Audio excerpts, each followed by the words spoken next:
السلام علیکم۔ کراچی رپورٹ۔ پاکستان کا تاریخی دن 6 ستمبر، جب دشمن کی فوج نے حملہ کیا اور پاکستانی فوج کی جوابی حملے نے دشمن کو ناک چنے چبا دیے۔ 6 ستمبر 1965 کی جنگ میں پاکستانیوں نے دشمن بھارت کو دھول چٹائی۔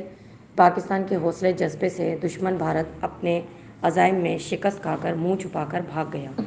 پاکستانی فوج کی قربانیوں کو عوام عزت کی نگاہ سے دیکھتے ہیں اور خراج تحسین پیش کرتے ہوئے دشمن کو یہ پیغام بھی دیا کہ اگر پاکستان کی طرف کسی نے بھی میلی آنکھ سے دیکھنے کی کوشش کی تو اس کی آنکھیں نکال دیں گے۔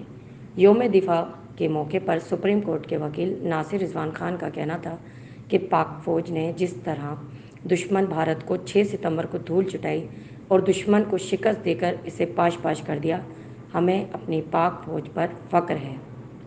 مراد خان درانی نے بھی پاک فوج کو خراج تحسین پیش کیا اور پاکستان کی ترقی اور خوشحالی کے لیے دعا بھی کی۔ اس موقع پر کوثر سلمانی، ناصر رضوان خان اور مراد خان درانی نے دشمن کو پیغام دیتے ہوئے کہا، دشمن بھارت یا کسی نے بھی پاکستان کی طرف میلی آنکھ سے دیکھنے کی ہمت کی تو ان کی آنکھیں نکال دیں گے۔ دشمن 6 ستمبر کو یاد رکھے جب اسے رسوائی اور ذلت اٹھانی پڑی۔ ہم اپنے شہداء کے خون کے قرضدار ہیں۔ پاک فوج زندہ باد، پاکستان پائندہ باد۔ رپورٹ کرتی ہیں رپورٹر سونیا عباسی، اون نیوز کراچی۔ لائک کریں، کمنٹ کریں، شیئر کریں اور بیل آئیکن کو پریس کرنا مت بھولیں۔ دیکھتے رہیے اون نیوز۔